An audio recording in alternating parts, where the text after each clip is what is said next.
नमस्ते बच्चों हमने पिछली कक्षा में कौन सा पाठ पढ़ा था? हाँ, लाल पतंग। तो अब एक बार फिर से पाठ को हम रिवाइज करते हैं। और पिछले कक्षा में हमने पतंग भी बनाना सिखाया था। आपको अच्छा लगा था ना? आपने बनाया? अभी एक बार फिर से रिवाइज करते हैं।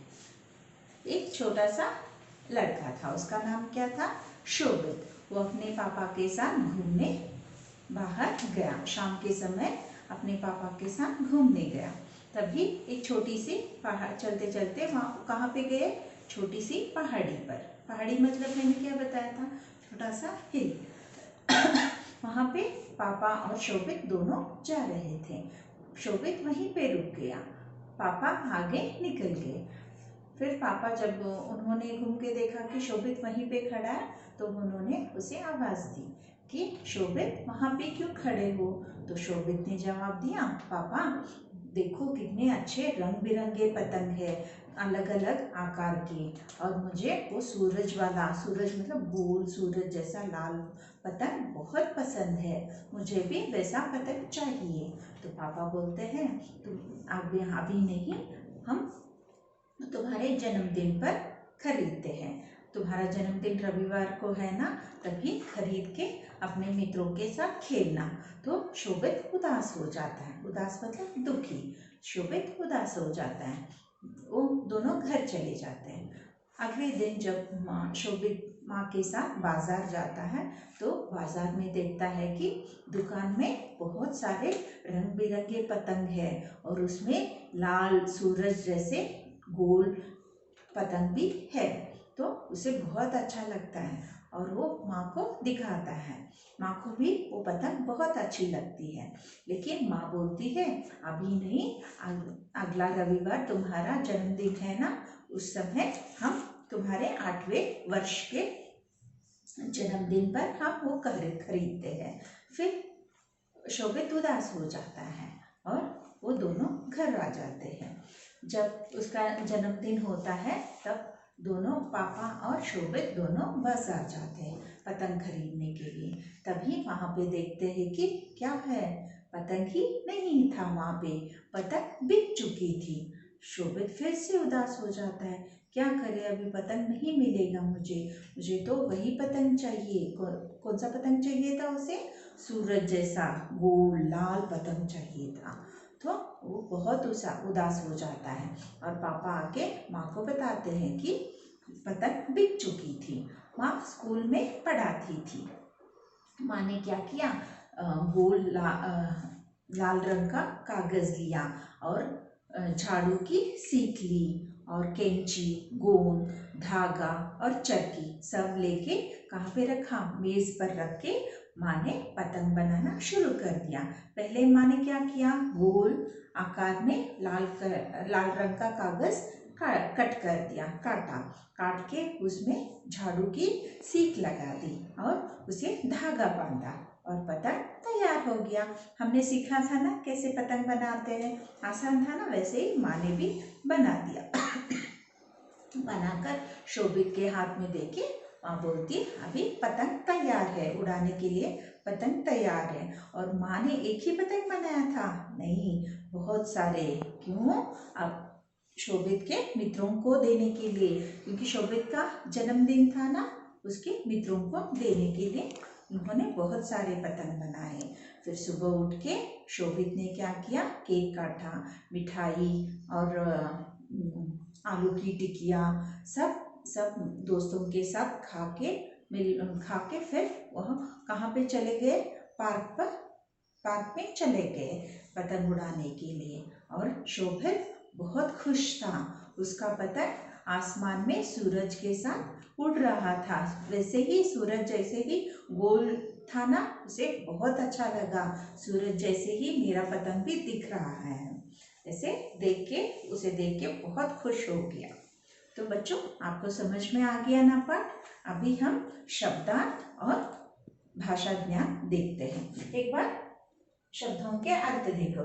सूरज, सूर्य यानी सूरज, दिनकर, रवि बोलते हैं ना। सूरज के बहुत सारे नाम होते हैं। मित्र दोस्त, सुंदर खूबसूरत, पार्क खेलने का मैदान, उदास दुखी, प्रसन्न खुश। समझ में आ गया ना? अभी फिर से एक बार देखते हैं। तो चलो अभी शब्दार्थ देखते हैं। शब्दार्थ मतलब शब्दों के अर्थ। सुंदर हमने देखा था ना, सुंदर मतलब खूबसूरत, ब्यूटीफुल। पतंग कैसा बना था? सुंदर, खूबसूरत, ब्यूटीफुल। सूर्य, सूर्य का दूसरा नाम क्या है? सूरज, सन। मित्र, दोस्त, फ्रेंड। मित्र मतलब क्या? दोस्त, फ्रेंड। पार्क, खेलने का मैदान।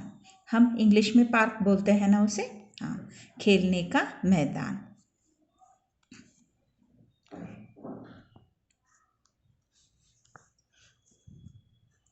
प्रश्नों के उत्तर दो।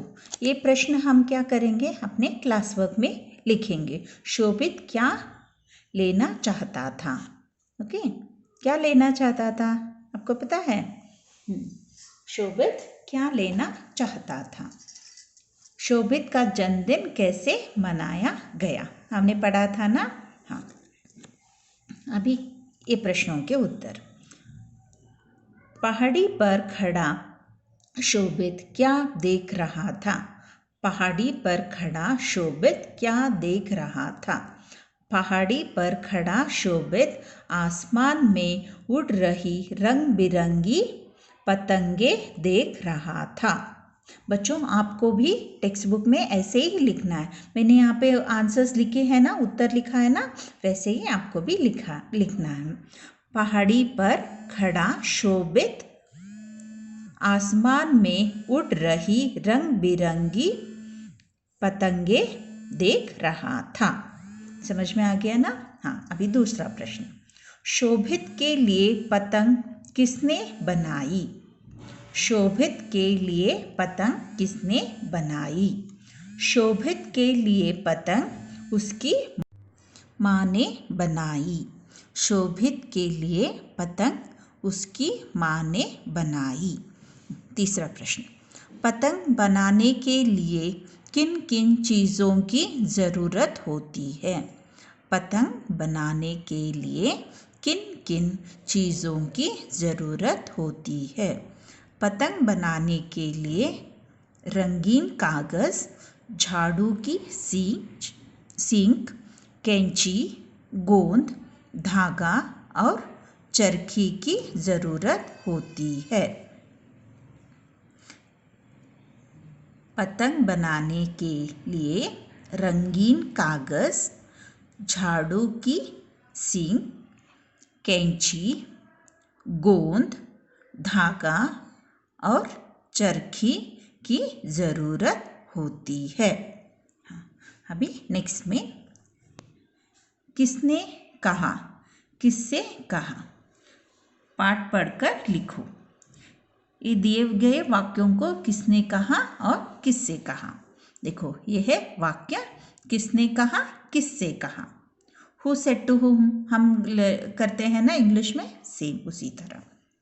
पहला वाक्य, मुझे ऐसी गोल लाल पतंग चाहिए। किसने बोला था? मुझे ऐसी गोल लाल पतंग चाहिए। शोभित ने अपने पापा से कहा था। पहले जब दोनों टहलने के लिए जाते हैं तभी शोभित ने पतंग देखा था ना, तभी शोभित ने बोला था ना, मुझे ऐसा गोल लाल पतंग चाहिए। शोभित ने पापा से कहा। शोभित ने पापा से कहा।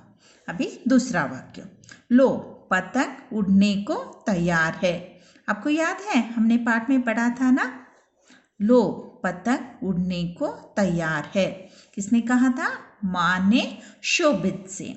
माँ ने पतंग बनाया ना, बना के शोभित के हाथ में दे के बोला था ना, लो पतंग उड़ाने को तैयार है। माँ ने शोभित से कहा। भाषा ज्ञान। देखो, पहला मेन, सही जगह पर बिंदु। बिंदु मतलब आम की मात्रा लगाकर शब्द बनाओ। यहाँ पे शब्द दिया है, लेकिन बिंदु कहाँ पे हमें लगाना है? नहीं बताया, हमें वो लगाना है। देखो पतंग, पतंग, पतंग कोई शब्द होता है नहीं, क्या होता है वो? पतंग। कहाँ पे का साउंड कहाँ पे आता है? त पे, पतंग। हमें त पे बिंदु लगाना है। क्या हो गया वो? पतंग। यहाँ पे दिखाई दे रहा है ना, पतंग। यहाँ पे देखो सुदर, सुदर कोई शब्द होता है नहीं, क्या होता है वो? सुंदर, सुंदर। का साउंड कहाँ पे आता है? सू। तो स के ऊपर बिंदु लगाना है। क्या हो गया? सुंदर। समझ में आ गया ना? जैसे हमने पतंग, सुंदर, उसी तरह हमें ये भी लिखना है। रग, रग भी कोई शब्द नहीं होता है, क्या होता है? रंग। तो हमें डॉट कहाँ पे लगाना है? र के ऊपर, र के ऊपर यहाँ पे डॉट लगाना है। क्या हो गया वो? रंग। अदर, अदर होता है नहीं, अंदर, अ के ऊपर डॉट लगाना है। अंदर। देखो यहाँ पे पतंग, सुंदर, रंग, अंदर। समझ में आ गया ना?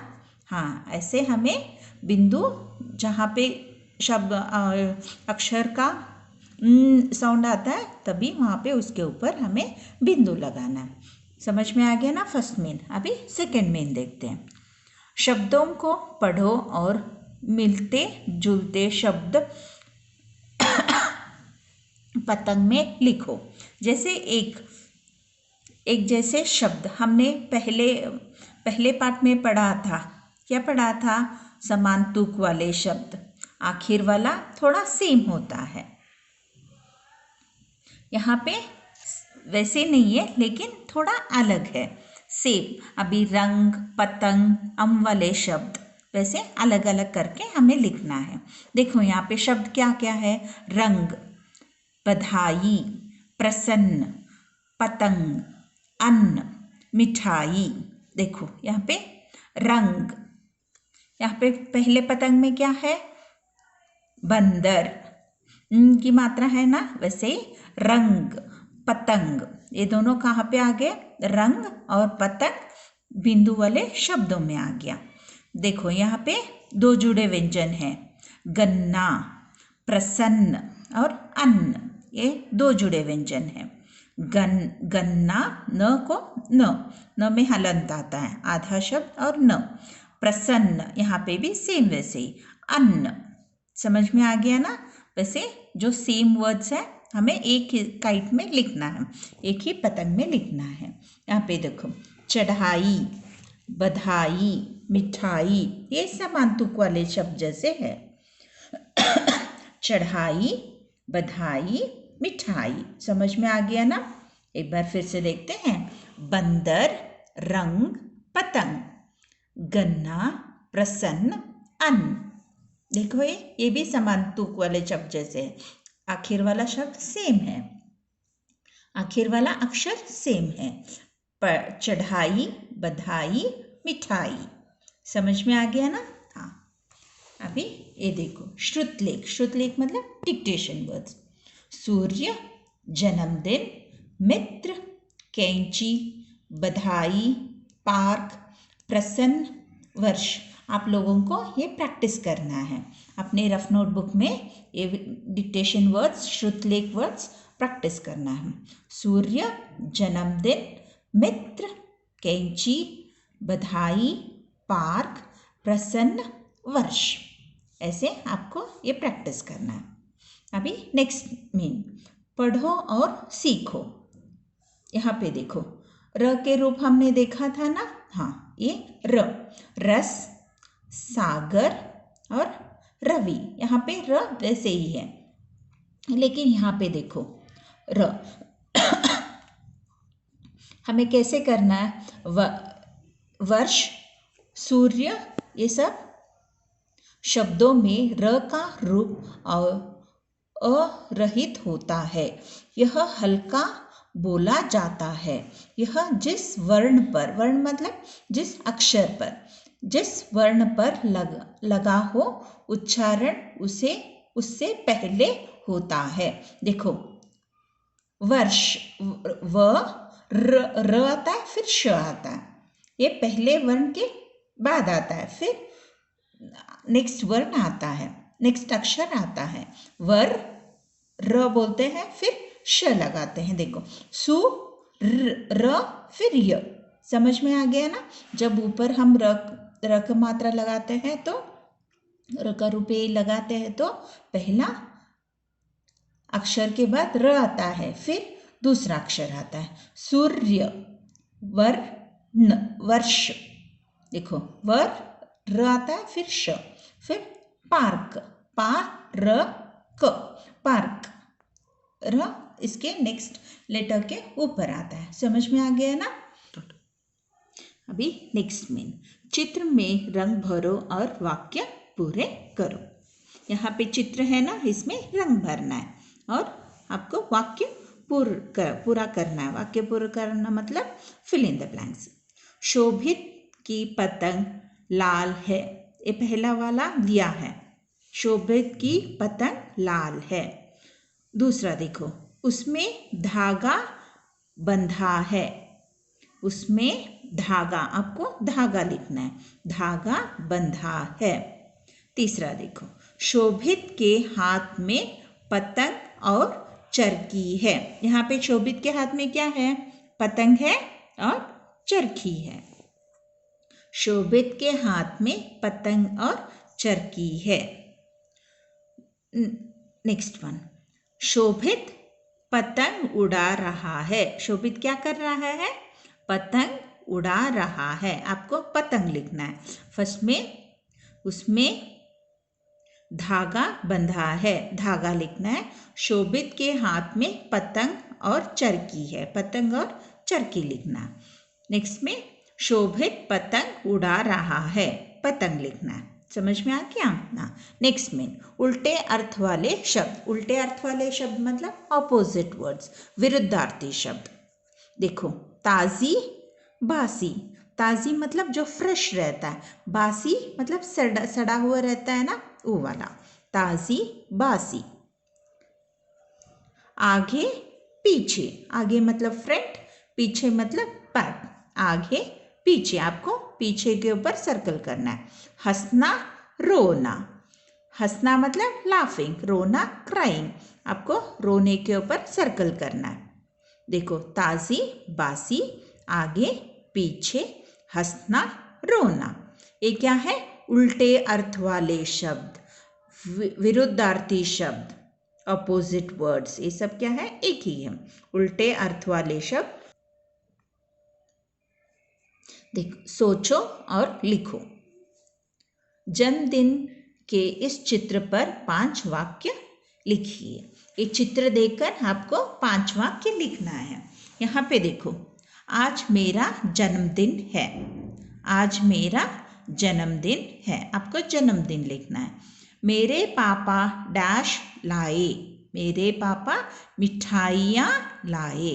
मिठाइयाँ, मेरे पापा मिठाइयाँ लाए। मैंने केक काटा। मैंने डैश काटा। मैंने केक काटा। सबने बधाई गाई। सबने बधाई आपको लिखना है, बधाई गाई। मेरे मित्रों ने उपहार दिया। मित्रों ने क्या दिया? मेरे मित्रों ने उपहार दिया। समझ में आ गया ना बच्चों? आपको भी इसी तरह लिखना है। तो अगली कक्षा में मिलते हैं। धन्यवाद।